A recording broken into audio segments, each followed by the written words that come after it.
Mama dan papa bangun pagi-pagi, kerja seng kenal panas dan hujan.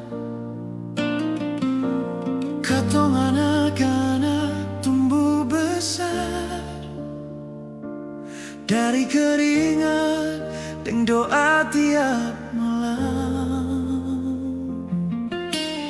Meja makan penuh cerita, tawa tangis jadi satu. Papa kuat walau capek di dada, Mama senyum tutup luka. Katong seng sadar waktu jalan cepat, tiba-tiba katong su besar. Mama, papa, terima kasih par semua pengorbanan.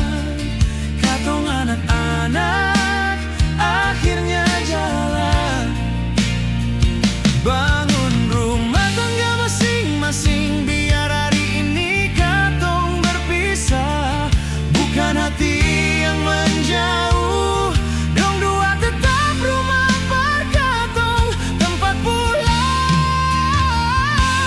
deng doa.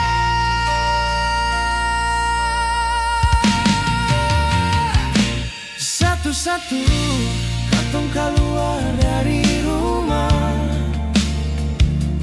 ikut cinta, ikut takdir hidup. Mama nangis diam di dapur, papa cuma bilang jaga diri baik-baik. Sekarang dong dua menua bersama di rumah yang mulai sunyi, tapi tiap tawa anak cucu nanti dong dua